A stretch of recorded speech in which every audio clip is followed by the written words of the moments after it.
Magandang araw mga kaibigan. Pag-usapan natin ngayon ang suspension order ni Cebu Governor Gwen Garcia na pinataw sa kanya ng ombudsman. Ayaw niyang mag-step down bilang gobernadora. Ang DILG naman ayaw gumalaw habang walang clarification from COMELEC.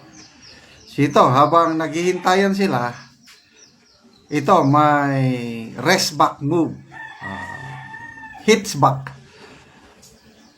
Si Governor Garcia nagsampa ng kaso laban kay Ombudsman Martires. Ito sa post ng Batas PH, title, Gwen hits back at Ombudsman. So basahin ko Suspended Cebu Governor Gwen Garcia has filed a complaint for election offense against Ombudsman Samuel Martires before the Commission on Elections, alleging that the Tanod Bayan committed a serious violation of election law by issuing a preventive suspension against her at the height of the election period. In a 10-page complaint lodged with the COMELEC Law Department on May 7, 2025, Garcia alleged that Martires committed grave abuse of authority, gross misconduct, dishonesty, and negligence, citing violations of RA 6713 or the Code of Conduct of Ethical Standards for Public Officials. Martires was charged with violation of Rule 5, Section 15 and 16 of the Omnibus Election Code and COMELEC Resolution 11059, which prohibit the suspension of any local elective official within 90 days before an election unless prior approval is secured from COMELEC.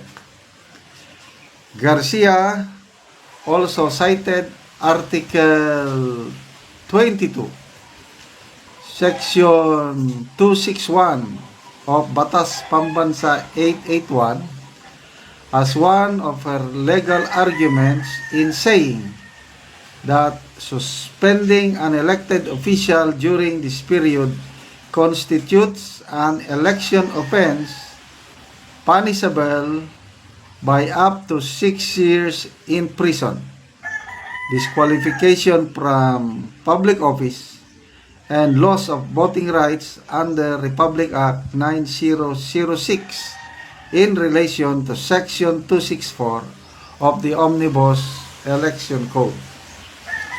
She also slammed Martires by saying that charges against her lodged before the Ombudsman are purely administrative and do not fall under the ambit of the Anti-Graft and Corrupt Practices Act, which is the only exemption that allows suspension during the election period. Okay? So, yun po.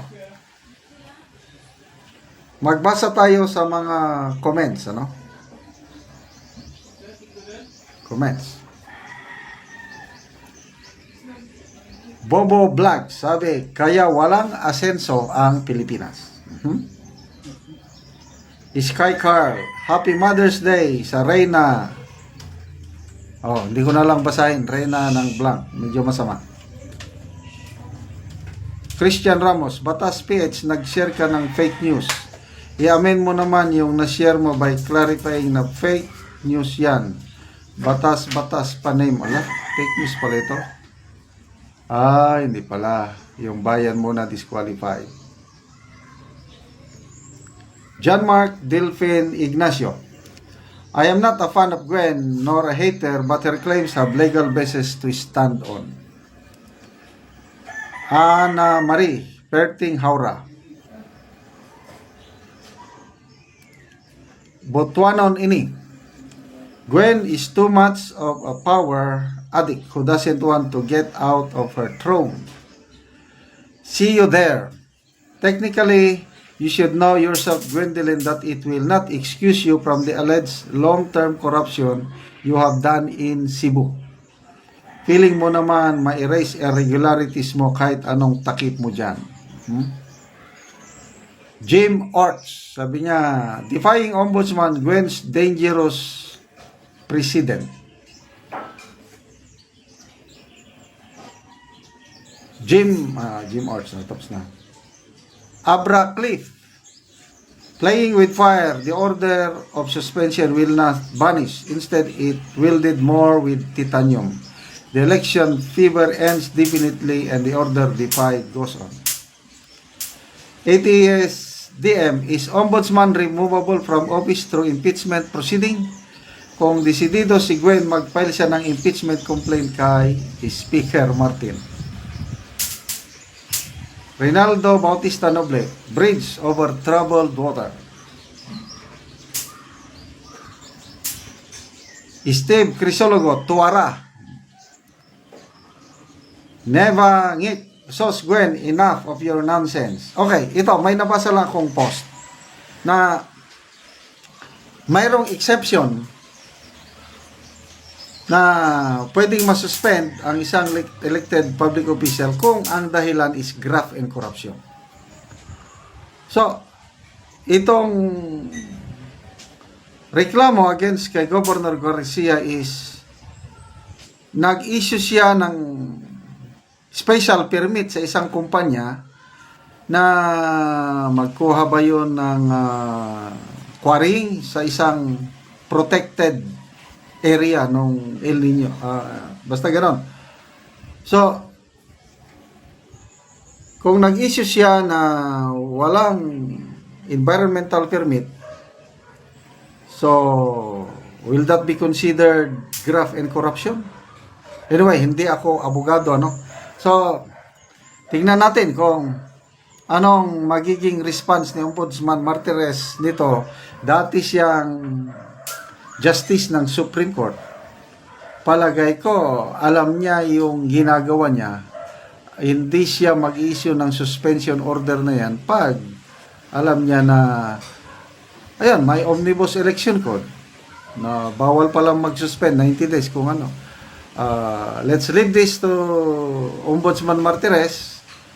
So, tingnan natin kung anong mangyayari sa rest back na ito ni Governor Gwen Garcia.